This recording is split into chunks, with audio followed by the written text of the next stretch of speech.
Howdy folks from East Texas Outdoors. Today we're going to be doing an instructional video over building what we consider the best jug line, the perfect jug line. People have asked me why I call them jug lines when there's no jugs involved. What we're using is pool noodles for our floats as opposed to a jug. We used to use jugs, that's why they were called jug lines. But the problem was, all these jugs, you have 15, 20 jugs in your boat. It takes up a lot of space, a lot of real estate, and the bottom of the boat is being utilized by these jugs with lines laying all around, kicking these things around, tripping over them as you're trying to move around in the boat. So utilizing these pool noodles on these things is a lot neater idea, a little bit cleaner. Takes up a lot less space. I can stand up about 15 of them into a 5-gallon bucket here, and the bucket sits over in the corner of the boat. And it ain't anybody's way, nobody's gonna be tripping over these things. So it's a lot cleaner, a lot neater. But what we're gonna be using here is, like I say, these pool noodles. These pool noodles can be found at Dollar Tree, Dollar General, Walmart, any of those kind of places. Very inexpensive. I happen to get these off of Amazon. I'm a little bit out of season here right now. So these are what they consider seasonal items.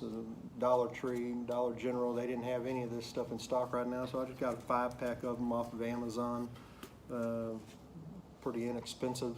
You can get a lot of them out of this 5-pack that comes in. I cut these things at 12 inches, so I can get 5 of them out of each noodle. This kind of dictates, where you're starting with your pipe and such, because there's so many differences in pool noodles. Some of them have a 1/2-inch diameter opening, some of them have a 3/4 inch, some of them are 1 inch.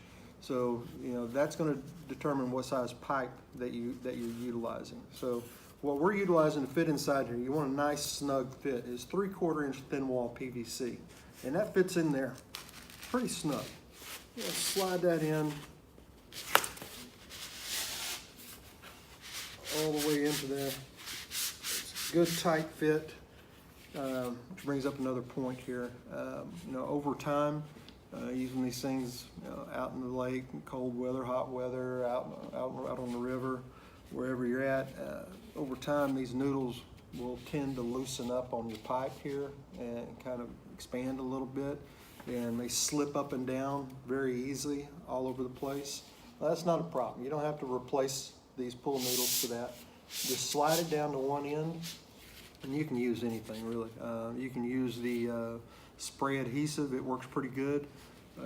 What I've used is I've got probably 12 tubes of this liquid nails left over. So you can run a bead of that liquid nails down this, and then just slide it back, the pool noodle back over it, twist it around, make full turn around that thing, spread that liquid nails or adhesive around in there real good, let that set up, and it's going to lock it back in place again.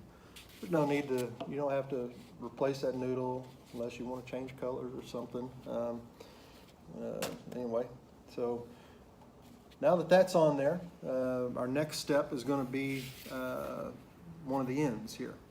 What we're going to do, we're going to get a PVC cap, 3/4 inch PVC cap, and we're going to glue this thing on here. So let's go ahead and do that. We're going to be doing something a little different to the other end, so I'll show you that in a minute here. Get that good and coated. Slide that thing on there, push it all the way on, give it a 1/4 turn. Glue's going to set up there in a minute or two. We've got all kinds of PVC glues at the stores. Stand there wondering what kind do I need. This is just regular PVC cement. Like I say, there's 6 different types down there, but it works perfect. Inside these things, what we're going to do is we're going to be putting a weight inside of them. What I've got is just pieces of rebar that I've cut. You can use anything. I've seen a couple guys that tell you need to use 5/8 inch rebar, 4.5 inches long. It doesn't have to be that. I used it. I found this at the shop at work. They were going to throw out a couple pieces of it, and I got 2 8-foot pieces of it, and I can cut a bunch of little slugs out of it. And I cut these right at 4.5, 5 inches. Some of them. What you want to do is you want to just slide that right up in there. That's what she said. And what we're going to be doing to that other end is we're going to be putting a cap on there, but we're going to be putting a screw eye into it. Now, I'm going to go ahead and show you that process now. Now, these screw eyes that I have are number 10, and you can see here, they just thread right into the cap here after I drill my pilot hole. I'm going to put that cap here. I'm going to hold that with some pliers.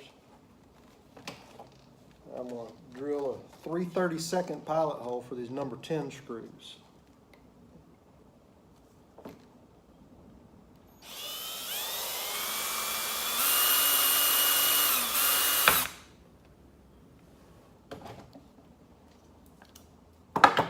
I'm using pliers because, you know, I've put drill bits into my fingers before, and yeah, it hurts going in, but I think it hurts worse coming out. So yeah, I use my pliers and I use some gloves now. So I definitely don't want to get hurt.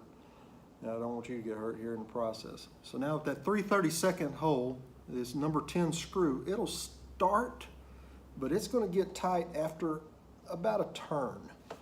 So you use a screwdriver, you use a ratchet handle, whatever you got handy there, a little bit of mechanical advantage. Stick that thing through there, start turning that thing in, threading it in. But I'm going to stop when I have about a thread and a half still remaining. I don't want to go all the way past my threads and get the shank down into that spot then, because it won't ever be tight. It'll be loose flopping around then. So I want to keep it in the thread region there. And what I'm going to do is I'm going to get a little bit of Gorilla Glue. I'm going to put just a drop or two around that screw where it comes into there. You can see right in there. I'm just putting a little bit in there, and that's what's going to kind of lock that thing in place. It won't screw out then, no matter what happens. I've got one here that I've already done. It's already set up, and we're going to glue that thing onto this other end, and we're going to talk about the reasoning for that weight. We're going to talk about that. We didn't talk about that a while ago. A couple things I want to share with you. Okay. Push that on, give it a quarter turn or so. That thing will be good and set. All right. Now my pipes, I've cut my pipes at 24 inches. And like I said, I cut these noodles at 12 inches. And that weight that I've got inside there, you know, I've played around with a lot of different lengths here, different weights. And this weight inside is going to serve a couple different purposes. Let's go over those now. You know, the first one, when you put these things out, when you have your line, your leader, your hook, and your bait on there, and you get them set out, I put this weight down here into the end with the noodle end of it here. And that's what I call the loaded position. Okay, so it's going to be floating around out there. Fish comes on, takes your bait, and pulls on it. That thing's going to come down here, and it's going to make a heck of a pop like that.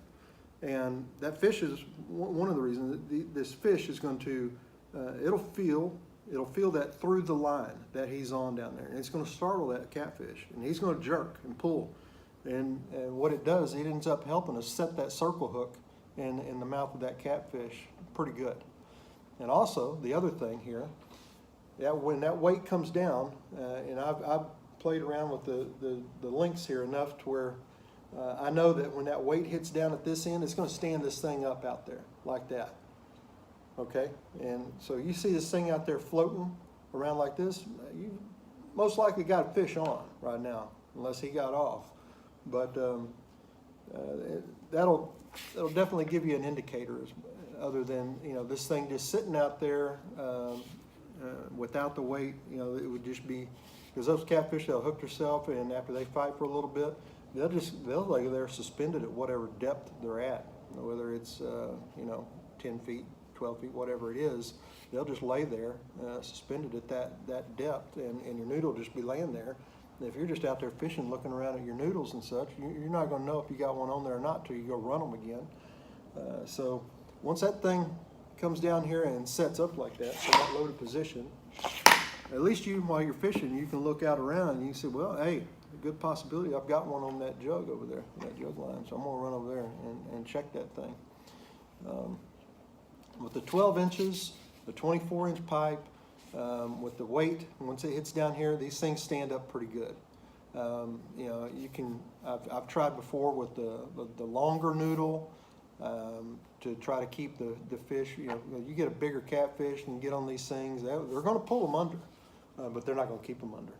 They'll bob back up. They're going to go down and up, and you know, you're going to be fighting them, but they'll wear out, and you just go around over there and pull them up. But you know, the purpose of doing it with the 12 inches, I found, like I said, when I tried them, some of the longer noodles, they just didn't stand upright. There wasn't, even with the weight in there, they were kind of floating around like that. But by moving my flotation this way and the weight this way, you know, it moves my arm the moment, and it's going to definitely stand upright more.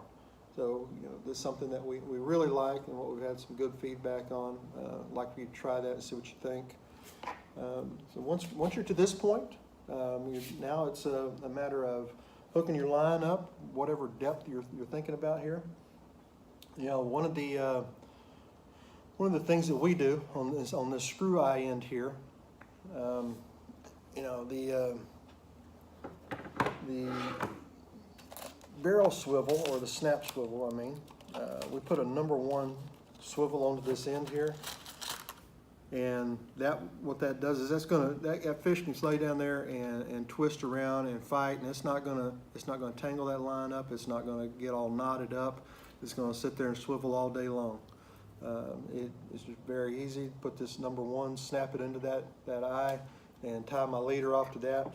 You know, right now I've been seeing a lot of fish down at 22 feet, somewhere in that neighborhood. Catfish just kind of laying kind of suspended at that depth over by the river channel.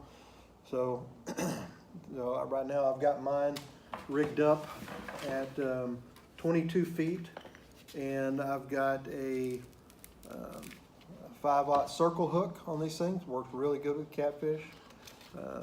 Good size, what I've been finding.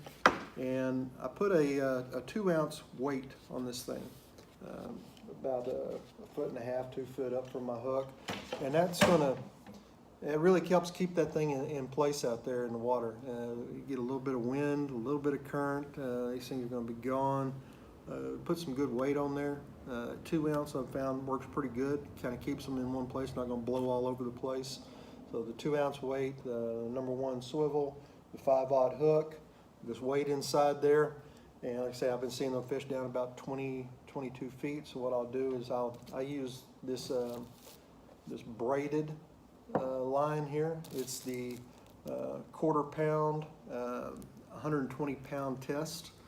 And like I say, this is the braided. I like the braided because when you do get a fish on there, and they do fight, and they will fight, and they're going to twist around and such, like I was saying, some of the other string, other twine will come unwound a little bit on you. But this braided stuff, it stays pretty good, nice and tight. 120 pound test. It serves me really, really good. So I've got 22 feet of leader going down to my 5/0 circle hook, and my 2 ounce weight on that thing. And that's kind of the setup that I'm using right now. You know, some people even put a dual leader on that thing. That way they've got 2 hooks out, doubling their chances of catching some fish. I've done that on some other ones, but on these, I'm just doing the single leader. It's nothing, absolutely nothing wrong with it. Right now I'm doing the singles. Um, I think that these videos are, I've taken a lot of different points over the years, and I've kind of compiled them into one set of way that I do these things, and I hope what this video does is you can kind of learn from the things that I've kind of put together and what I feel makes these things a really good jug line. And we're going to be doing some other instructional videos as well. We're going to be doing some drifting, and then a little bit later on we're going to be doing some fishing up in the shallows when these catfish start coming up into the shallows, chasing these shad up around the bulkheads and such. We're going to be doing some videos there as well. So we hope that you picked something up today off this video, and that you've learned something. One last thing though, I didn't talk about the marking on these things, the legal side of it. Here in the state of Texas, the requirement is your name and address has to be on these things, and they want the date that you set them. The date part can be kind of a pain sometimes. You're out there 6 days in a row. I get a Sharpie and I'll change it, mark through the date sometimes and change it. Other times I forgot and left the same date, and nobody's really had that big a problem. As long as I've got a date on there and my name and address and it's pretty current, everybody's usually pretty good with that. Another thing I'll do on some of these here is I'll get some reflective tape and I'll put around the end here, on this end of the noodle or around that cap. That way, if it starts to get dark on you out there, and you can get your spotlight or flashlight or such, just shine across that water. You see that thing out there and just laying around. It makes it very easy to see if that reflective tape on there. So that's another thing that we wanted to kind of share with y'all. So we hope that you enjoyed it. We hope that you learned something there. Maybe pick something up today that you can use. We look forward to putting some more of these videos together for you. If you liked what you saw today, if you picked anything up, do us a favor, hit that like button, hit that subscribe button, and then you'll be notified when we've got some new videos coming out. And they're going to be coming out pretty soon. We're going to do, like I said, that whole series on catfishing, and I think it's going to help a lot of folks out. And we look forward to doing these next series with you. We appreciate your time. God bless.